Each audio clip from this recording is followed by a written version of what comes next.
안녕하십니까? 만약 제가 여러분이 지난 10년간 엉뚱한 적과 싸워왔다고 말씀드린다면 어떠시겠습니까? 여러분은 설탕을 끊고 밥을 줄이고 단 음식을 피했습니다. 조언에 따라 옳은 모든 것을 해오셨죠. 그런데 왜 여러분의 혈당은 여전히 치솟고 합병증에 대한 공포는 조금도 나아지지 않은 걸까요? 그 이유는 진범이 설탕이 아니기 때문입니다.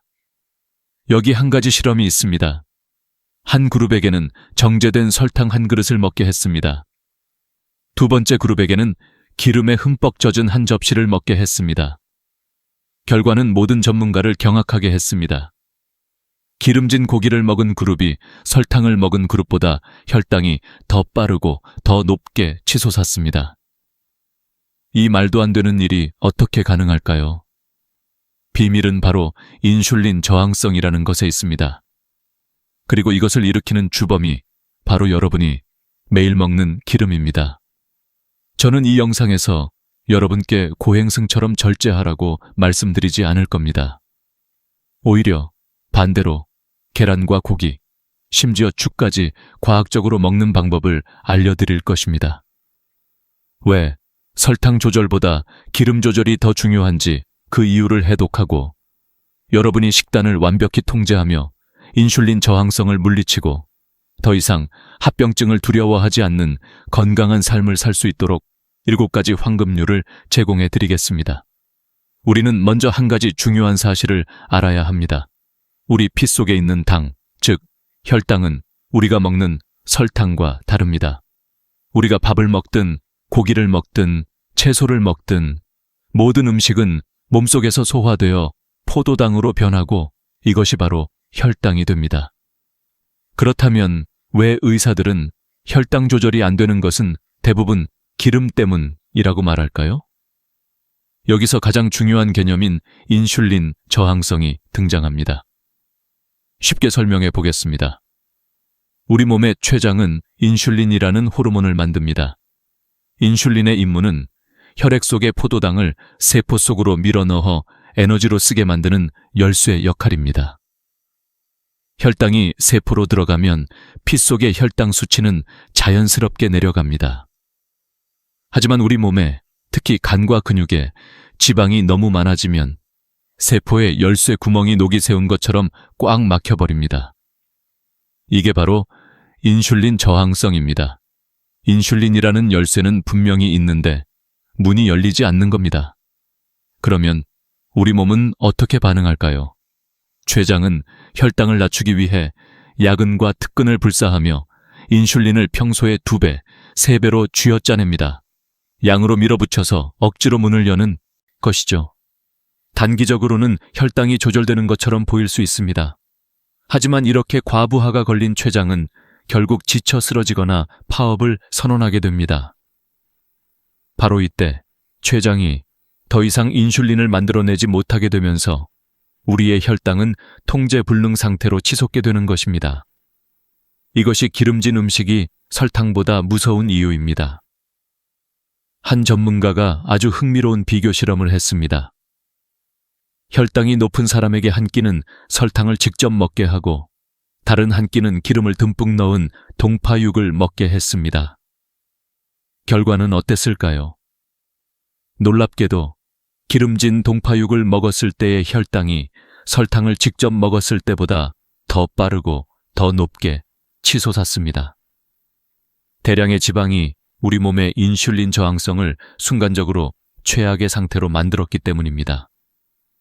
그래서 오늘 우리가 반드시 기억해야 할 첫 번째 철칙은 이것입니다. 당뇨병 환자에게는 설탕 조절보다 기름 조절이 더 중요하고 이것이 합병증을 막는 핵심입니다. 설탕은 몸에 들어가 지방으로 바뀌지만 기름은 그 자체로 이미 지방이며 인슐린 저항성을 악화시키는 가장 빠른 지름길입니다. 그렇다면 당뇨 환자는 이제 고기를 전부 끊고 채식만 해야 할까요? 당연히 아닙니다. 고기에는 우리 몸의 면역력과 근육을 만드는데 필수적인 양질의 단백질이 들어있습니다. 고기를 안 먹어서 근육이 빠지고 저항력이 떨어지면 혈당 조절은 더욱 힘들어집니다. 핵심은 무슨 고기를 어떻게 먹느냐입니다. 여기 아주 기억하기 쉬운 다리 개수 원칙이 있습니다. 다리가 없는 것이 두 다리보다 좋고 두 다리가 네 다리보다 좋다. 무슨 뜻일까요? 1순위 용계, 다리가 없는 생선, 새우, 조개류. 이것이 최상의 선택입니다. 2순위 2개, 닭, 오리. 3순위 4개, 돼지, 소, 양. 이 붉은 고기들은 포화지방산이 많아 인슐린 저항성과 심혈관 건강에 좋지 않으니 되도록 피하거나 아주 적게 드셔야 합니다. 자, 그럼 닭고기는 어느 부위나 괜찮을까요? 여기서 두 번째 함정이 나옵니다. 많은 분들이 기름진 닭다리가 닭간보다 나쁠 것이라 생각합니다. 하지만 정답은 그 반대입니다. 당뇨 환자에게는 닭간이 훨씬 더 위험합니다. 왜일까요? 바로 콜레스테롤 때문입니다. 닭간, 돼지간, 곱창, 순대 같은 동물 내장에는 어마어마한 양의 콜레스테롤이 숨어 있습니다. 이 콜레스테롤이 우리 몸에 들어오면 어떻게 될까요? 첫째, 인슐린 저항성을 악화시킵니다. 둘째, 더 무서운 것은 이 인겨 콜레스테롤이 혈관으로 들어가 마치 오래된 수도관에 낀 녹슨 찌꺼기처럼 혈관벽에 차곡차곡 쌓입니다. 혈관을 딱딱하고 좁게 만들죠. 이것이 바로 동맥경화입니다. 그러다 어느 날 심장이나 뇌로 가는 혈관이 꽉 막혀버리면 그것이 바로 심근경색, 뇌경색입니다. 그래서 당뇨병이 무서운 것은 고혈당 그 자체가 아니라 바로 이 치명적인 합병증 때문입니다. 콜레스테롤 이야기가 나왔으니 세상에서 가장 억울한 음식, 계란에 대해 말씀드리지 않을 수 없습니다. 많은 어르신들이 콜레스테롤 높다는 말 한마디에 계란 노른자를 보물처럼 귀한 것을 음식물 쓰레기통에 버리십니다. 정말 안타까운 일입니다. 오늘 확실히 말씀드립니다. 계란 노른자 드셔도 됩니다. 콜레스테롤은 우리 몸의 호르몬을 만들고 세포를 구성하는 필수 원료입니다. 아예 먹지 않으면 몸에 더 큰 문제가 생깁니다. 일반적으로 하루 콜레스테롤 섭취 권장량은 300mg입니다. 계란 노른자 하나에는 약 200개의 250mg의 콜레스테롤이 들어있습니다. 즉, 하루에 한 알은 우리 몸이 필요로 하는 양을 정확히 채워주는 완벽한 식품입니다. 만약 고지혈증이 너무 심해서 의사가 특별히 주의를 줬다면 이틀에 하나를 드시거나 앞서 예시처럼 계란을 2개 드실 때 하나는 노른자를 빼고 드실 수 있습니다. 하지만 노른자를 아예 안 드시는 것은 보물을 버리는 것과 같습니다. 왜냐하면 노른자는 콜레스테롤만 있는 것이 아니라 뇌세포를 만드는 레시틴, 눈에 좋은 루테인, 그리고 수많은 비타민 B군이 풍부하게 들어있기 때문입니다. 오히려 이 복합적인 영양소들이 우리 몸에서 나쁜 콜레스테롤은 낮추고 혈관을 청소해주는 좋은 콜레스테롤은 높이도록 도와줍니다. 나쁜 놈은 혈관에 찌꺼기를 붙이는 파괴자이고 좋은 놈은 그 찌꺼기를 떼어내 간으로 돌려보내는 청소부라고 생각하시면 쉽습니다. 그러니 이제부터 안심하고 하루 한 알 계란은 꼭 드십시오. 단, 어떻게 먹느냐가 중요합니다. 최악의 조리법은 기름을 듬뿍 두른 계란 프라이나 계란 볶음밥입니다. 최고의 조리법은 기름을 한 방울도 쓰지 않는 삶은 계란입니다. 하지만 삶은 계란이 퍽퍽해서 싫으시다고요? 걱정 마십시오. 어떻게를 알려드리는 것이 제 임무입니다. 기름 없이도 맛있게 먹는 방법은 많습니다. 부드럽고 고소한 계란찜을 드시거나 끓는 물에 살짝 익힌 술안을 만들어 간장을 살짝 뿌려 드셔도 좋습니다. 아니면 김국이나 콩나물국에 계란을 풀어 계란탕으로 드시는 것도 훌륭한 방법입니다. 기름 지방을 더하지 않는 것, 이것이 핵심입니다. 앞서 우리는 기름, 고기, 계란의 비밀을 풀었습니다. 이 모든 것의 핵심은 바로 칼로리입니다. 여러분이 무엇을 드시든 섭취한 칼로리가 사용한 칼로리보다 많으면 남은 에너지는 모조리 당과 지방으로 바뀌어 여러분의 뱃살과 혈관에 쌓입니다.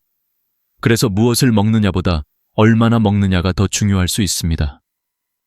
여러분이 똑똑한 미식가가 되셔서 내가 먹는 음식의 양을 가늠하실 줄 알아야 합니다. 예를 들어볼까요? 중간 크기 계란 1개, 약 50g의 칼로리는 돼지고기, 살코기 50개과 비슷합니다. 하지만 만약 돼지갈비를 드신다면 뼈와 기름이 붙어 있기 때문에 고작 25구 갈비 반대만 먹어도 살코기 50일과 칼로리가 같습니다. 만약 생선살이나 새우살을 드신다면 75을 넉넉하게 드셔도 살코기 50과 칼로리가 비슷합니다. 이 차이를 아시겠습니까? 왜 우리가 비계 대신 생선과 새우를 추천하는지 이제 명확해졌을 겁니다. 매일 저울로 재면서 드실 필요는 없습니다. 하지만 의사가 하루에 고기 100끼만 드세요라고 했다면 그 100끼 생선살인지 갈비인지에 따라 하늘과 땅 차이라는 것을 인지하고 계셔야 합니다. 자, 이제 마지막 함정으로 가보겠습니다. 많은 분들이 그래, 기름이 문제라면 이젠 밥을 적게 먹고 채소를 많이 먹으면 되겠지 라고 생각하십니다. 정말 그럴까요? 여기서 문제를 하나 내겠습니다. 다음 채소 중 당뇨 환자가 반찬이 아니라 밥처럼 생각하고 양을 조절해야 하는 것은 무엇일까요? 시금치, 오이, 호박, 영은 감자, 고구마. 정답은 2번과 3번입니다. 왜일까요? 채소라고 다 같은 채소가 아니기 때문입니다. 채소는 크게 3가지 그룹으로 나뉩니다. 그룹 1. 안심하고 드세요. 녹색 잎채소. 시금치, 오이, 상추, 배추, 동과, 여주, 토마토, 가지 등 잎이 크고 수분이 많은 채소들입니다. 이것들은 식이섬유가 풍부하고 칼로리와 당이 거의 없어 혈당에 영향을 주지 않습니다. 마음껏 배부를 때까지 드셔도 좋습니다. 그룹 2. 조심해서 드세요. 전분성 채소 함정, 바로 호박과 백합입니다. 많은 분들이 호박이 당뇨에 좋다는 민간요법만 믿고 호박죽, 호박즙을 밥처럼 드십니다. 절대 안 됩니다. 호박은 채소 중에서 당분이 상당히 높은 편입니다. 물론 좋은 성분도 있지만 혈당을 올린다는 사실을 잊으면 안 됩니다. 그룹 3. 이것은 밥입니다. 주식 채소. 바로 감자, 고구마, 참마, 토란, 영은, 그리고 각종 마른 콩, 편두, 강낭콩 등입니다. 이 채소들은 전분이 매우 풍부합니다. 감자는 유럽에서 주식입니다. 만약 여러분이 오늘 반찬으로 감자채 볶음이나 영은 조림을 반 접시 드셨다면 여러분의 밥은 반드시 반 공기를 덜어내셔야 합니다. 이 사실을 모르고 이건 채소니까 괜찮아 하면서 반찬으로 감자 먹고 밥 한 공기까지 다 드시면 혈당은 어김없이 치솟을 것입니다. 마지막으로 죽 이야기입니다. 많은 어르신들이 하루라도 죽을 안 드시면 속이 불편하다고 하십니다. 하지만 의사들은 죽은 절대 안 된다고 말합니다. 의사의 말은 맞습니다. 흰쌀을 푹 끓인 흰쌀죽은 소화 흡수가 너무 빨라서 마시자마자 혈당을 폭발적으로 올립니다. 췌장에겐 독이나 마찬가지입니다. 하지만 치아가 약하고 소화가 안 되시는 어르신들께 무조건 죽을 금지하는 것도 현실적이지 않습니다. 여기 죽을 즐기시면서도 혈당을 지키는 비결이 있습니다. 바로 흰쌀죽이 아닌 잡곡죽을 드시는 것입니다. 쌀에다가 조, 귀리, 메밀, 녹두, 팥, 검은 콩 등을 섞는 것입니다. 왜 잡곡죽은 괜찮을까요? 이 잡곡과 콩들은 식이섬유가 풍부하고 겉껍질이 단단해서 죽 전체의 소화 흡수 속도를 아주 느리게 만들어줍니다. 혈당이 완만하고 안정적으로 오르게 되죠. 여기서 어떻게가 중요합니다. 녹두나 팥은 그냥 끓이면 잘 익지 않습니다. 비결은 먼저 불리고 나중에 끓이는 것입니다. 저녁 주무시기 전에 잡곡과 콩을 깨끗이 씻어 물에 담가 하룻밤 불려두세요. 다음 날 아침 쌀과 함께 끓이면 아주 쉽게 부드러워지고 영양소도 지킬 수 있습니다. 하지만 기억하십시오. 잡곡도 곡식입니다. 잡곡죽을 한 그릇 드셨다면 그만큼 밥, 주식의 총량에서는 빼야 합니다. 자, 오늘 정말 긴 시간 동안 중요한 이야기들을 나누었습니다. 마지막으로 오늘 배운 7가지 핵심 건강 수칙을 정리해 드리겠습니다.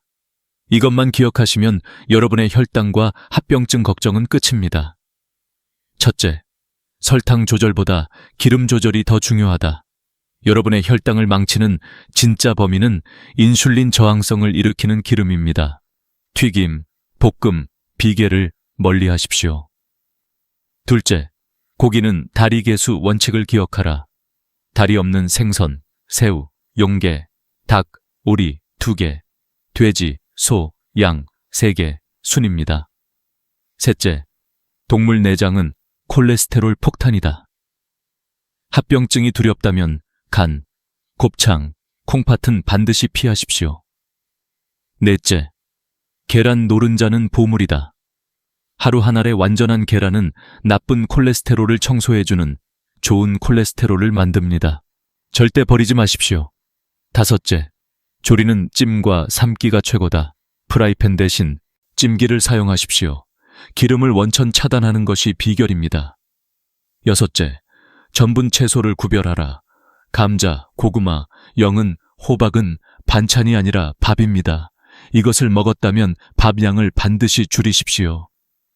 일곱째, 죽은 잡곡죽으로 마셔라. 흰쌀죽 대신 귀리, 콩, 팥을 섞어 드십시오. 단, 죽을 마신 만큼 밥은 덜 먹어야 합니다. 여러분, 당뇨병 관리는 여러분의 삶을 포기하고 고행승처럼 살라는 것이 아닙니다. 그것은 지혜가 필요하다는 뜻입니다.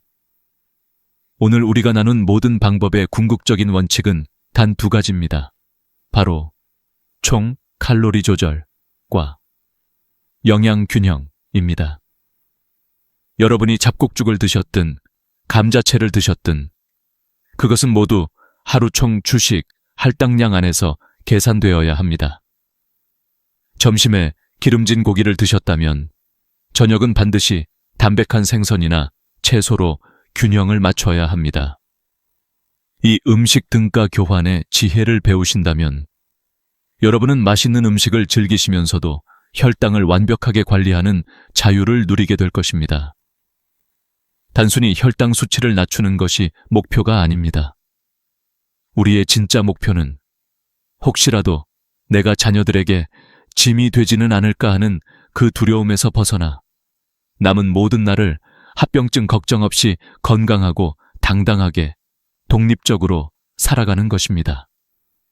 오늘 내용이 여러분의 건강한 삶에 큰 도움이 되었기를 바랍니다. 내용이 유익하셨다면 좋아요와 구독을 눌러주시고 이 지혜가 필요한 소중한 가족, 친구분들께 이 영상을 공유해 주십시오. 여러분의 건강한 내일을 응원합니다. 감사합니다.